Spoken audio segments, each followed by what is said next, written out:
Salut à tous, j'espère que vous allez très bien. Après un premier épisode concluant sur le City Football Group, je vous propose un deuxième épisode de ma série Empire de foot.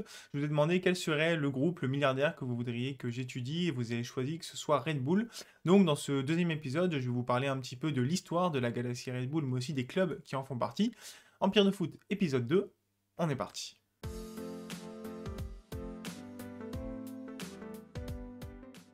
Aujourd'hui, quand on pense à Red Bull, avant même de penser à la boisson énergisante, on pense peut-être au sport et en particulier à la Formule 1 où Red Bull est de plus en plus connu.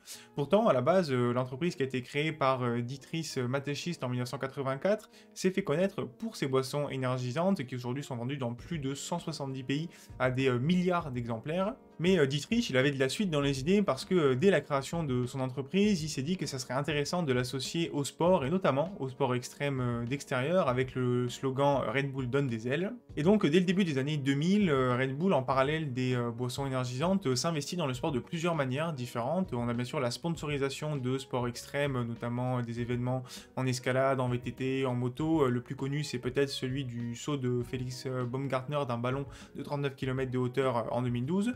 Il y a également le rachat d'une écurie de Formule 1 Red Bull Racing en 2005 qui va très bien fonctionner puisque à partir des années 2010, sous l'impulsion d'abord de Sébastien Vettel puis de Max Verstappen, eh bien Red Bull va dominer la Formule 1, tout simplement 7 titres pilotes pour 6 titres de constructeurs. C'est la meilleure écurie avec Mercedes depuis les années 2010. Sauf que 2005, c'est pas uniquement la percée du groupe Red Bull dans la Formule 1, il y a aussi une percée dans un autre milieu sportif qu'on n'aurait pas du tout pensé à l'époque, c'est le football bien sûr, puisqu'une deuxième structure est rachetée, cette fois-ci c'est un club autrichien, le SV Austria Salzbourg, qui va devenir le Red Bull Salzbourg.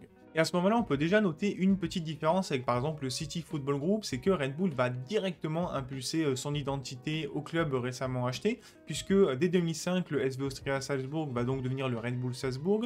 Au niveau des couleurs, le violet est remplacé par les couleurs de la marque Red Bull, et les deux taureaux vont apparaître sur le logo qui est complètement changé. Et c'est d'ailleurs un changement drastique qui va être très mal vécu par les supporters, parce que le SV Austria Salzbourg, c'était pas n'importe quel club régional qui avait fait genre une demi-finale de coupe il y a 15 ans. Non, c'était un club qui avait quand même 3 titres de champion d'Autriche, 1994, 95, 97, mais également 3 coupes d'Autriche les mêmes années, qui a fait quelques parcours en Coupe d'Europe, en gagnant notamment 2 coupes Intertoto, une coupe Mitropa, une compétition dont je vous parlerai un jour, et aussi qui a fait une finale de Coupe de l'UEFA en 1994 face à l'Inter Milan. Bref, c'était quand même un palmarès assez solide en Autriche. La haine des supporters elle est si forte que ces derniers vont recréer le club du SV Austria Salzbourg avec les mêmes couleurs et dès l'année 2005. Malheureusement, ça va pas avoir une très grande réussite puisque le club va être au mieux en D2 autrichienne, va même déposer le bilan en 2016 et repartir donc en 2017 en D5. Aujourd'hui, le club est en division 3 autrichienne et a rencontré d'ailleurs cette saison en Coupe d'Autriche le RB Salzbourg. Malheureusement, ça s'est pas très bien passé, c'est le Red Bull Salzbourg qui s'est imposé 4-0.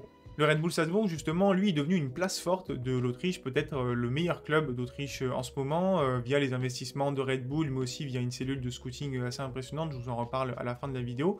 C'est simple, depuis 2007, sur les 17 championnats qui ont lieu, il y en a 14 qui ont été remportés par le RB Salzbourg, également 9 coupes d'Autriche et de beaux parcours en Europe, dont une demi de Europa League face à l'OM perdu en 2018.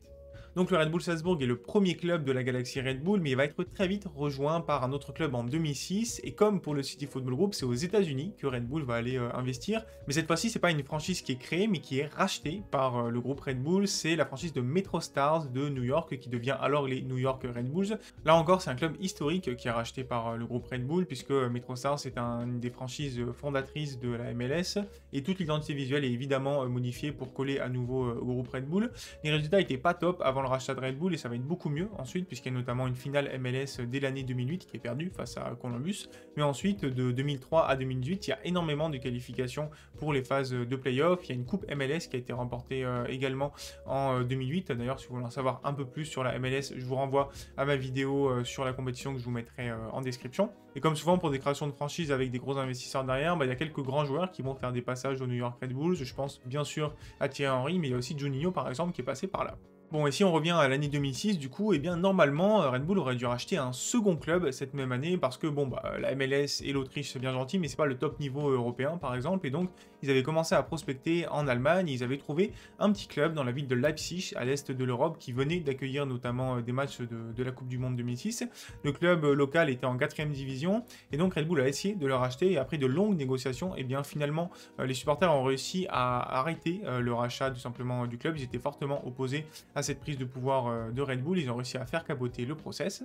Il faudra finalement attendre 3 ans plus tard, et l'année 2009, pour que le groupe Red Bull trouve enfin son club allemand. Ça va être un club amateur, toujours à Leipzig, cette fois-ci en banlieue, et qui évolue en D5. C'est le SSV Markranstadt, qui est renommé du coup RB Leipzig. Alors attention, on parle pas de Red Bull Leipzig, mais de Rasenballsport Leipzig, parce qu'en Allemagne, on n'a pas le droit de nommer le nom d'un club avec le nom d'une entreprise, sauf que bah, heureusement Rasenball, et bah, ça fait RB quand on prend les initiales.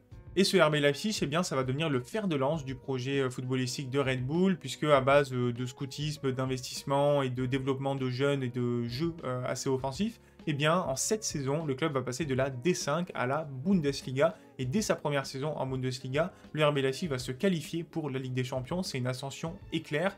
Et aujourd'hui, on peut considérer que le RB Leipzig est à peu près la deuxième force en Allemagne avec le Borussia Dortmund, derrière le Bayern qui est dominant. On peut regarder depuis 2017 ce qui s'est passé. Ils ont été 2 fois vice-champions d'Allemagne, mais ils ont également gagné 2 fois la Pokal, la Coupe d'Allemagne 2022-2023. Ils ont une Super Coupe d'Allemagne en 2023 également, une demi-finale de LDC en 2020 et aussi une demi-finale de C3 en 2022. Bref, c'est un participant récurrent à la Ligue des Champions et notamment à ses huitièmes de finale. La Coupe d'Europe, parlons-en justement parce que 2017 a été une année assez charnière par rapport à la multipropriété des clubs, puisque Leipzig s'était qualifié en Coupe d'Europe et également le RB Salzbourg. Et j'ai fait une vidéo là-dessus il y a quelques temps pour expliquer pourquoi c'était un problème. D'après l'article 5 du règlement UEFA, 2 clubs qui ont le même propriétaire ne peuvent pas participer à la Coupe d'Europe, même si c'est 2 Coupes d'Europe différentes. Typiquement, c'est le problème qu'il y a eu entre l'AC Milan et Toulouse cet été. Et finalement, Red Bull a trouvé la parade en sortant en fait de l'actionnariat du RB Salzbourg, mais en développant un contrat de sponsoring avec le club, ce qui fait que bon, il reste finalement dans l'organigramme du club. Mais pour l'UEFA, c'est passé en 2017 et donc ils ont pu participer à la Coupe d'Europe. On a même eu un épisode assez fou en 2018-2019 où le RB Leipzig et le RB Salzbourg étaient dans le même groupe de Ligue Europa cette fois-ci. Finalement, il n'y a pas eu de soucis particuliers. Hein. Le RB Salzbourg a gagné ses 2 matchs et s'est qualifié aux dépens de Leipzig justement, mais c'est une décision qui est assez importante pour la suite, puisque ça a notamment permis, je pense, cet été, à Toulouse de pouvoir participer aux Coupes d'Europe. Et tant qu'on parle des règles un peu détournées par le groupe Red Bull, eh bien on peut bien sûr parler de cette règle du 50+1 en Allemagne. C'est une des raisons pour lesquelles Leipzig, comme Hoffenheim d'ailleurs, est détesté en Allemagne par la plupart des supporters un peu plus classiques, si je puis dire. Eh bien c'est que Red Bull déroge d'une certaine manière à la règle du 50+1, qui dit qu'une entreprise ne peut pas posséder plus de 49% des parts d'un club. Red Bull n'a que 49% des parts de Leipzig, mais les 51 autres pourcents appartiennent à un comité indépendant de 17 supporters qui sont tous des employés de Red Bull, donc d'une certaine manière, voilà, ils ont réussi à contourner le sujet, c'est pour ça qu'ils sont détestés. Je vous ai donc présenté 3 clubs du groupe Red Bull, mais le groupe va continuer ses emplettes durant les années 2010, avec d'abord le FC Liefering qui est créé en 2012, suite au rachat d'un club de 2e division autrichienne, l'USK Anif, le club qui avait été créé en 1947 et qui n'a pas un palmarès particulier à énoncer. Et le club va devenir en fait la réserve du Red Bull Salzbourg, où les joueurs, les jeunes souvent vont être envoyés pour s'aguerrir un petit peu. D'ailleurs, pour l'anecdote, eh bien, les 2 clubs partagent le même stade, la Red Bull Arena. Et enfin, en 2019, il y a un autre club qui est créé dans un 3e continent, cette fois c'est l'Amérique latine avec le RB Bragantino au Brésil. Alors cette création elle est assez intéressante parce qu'en fait c'est la fusion entre 2 clubs. D'abord le Red Bull Brasil, qui était un club créé en 2007 par le groupe Red Bull, mais plutôt un club amateur régional destiné au développement des jeunes, qui avait monté les échelons au niveau régional sans trop faire parler de lui. Et puis il y a aussi le CA Bragantino, par contre, un club quasiment centenaire, créé en 1928, qui a pas mal vadrouillé entre la 2e et la 3e division brésilienne.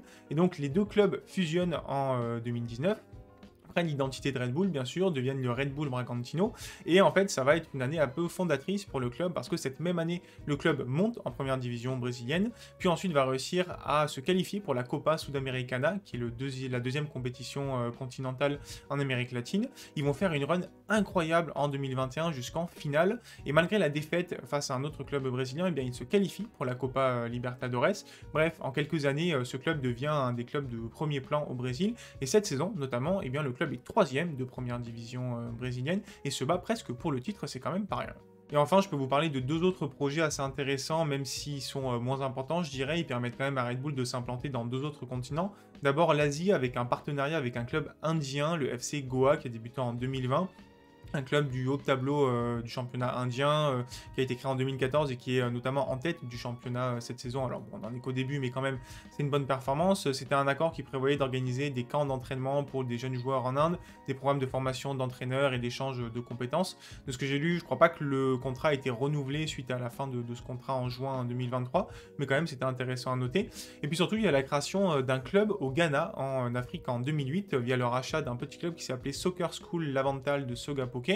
Et en fait, ce projet va un petit peu faire un flop côté Red Bull, parce que il y a des mauvais choix stratégiques et puis en plus l'entreprise n'est pas très bien implantée au Ghana finalement par rapport à la vente de boissons. Finalement le club va être fermé en 2014 puis racheté et fusionné avec la Feyenoord Academy au Ghana pour devenir WAFA, le West African Football Academy. Justement, tant qu'on parle des jeunes, et pour terminer cette vidéo, c'est quand même la spécificité de la galaxie Red Bull. Évidemment, la plupart des empires de foot dont je vais vous parler veulent développer des jeunes joueurs pour ensuite les revendre ou alors les garder en interne.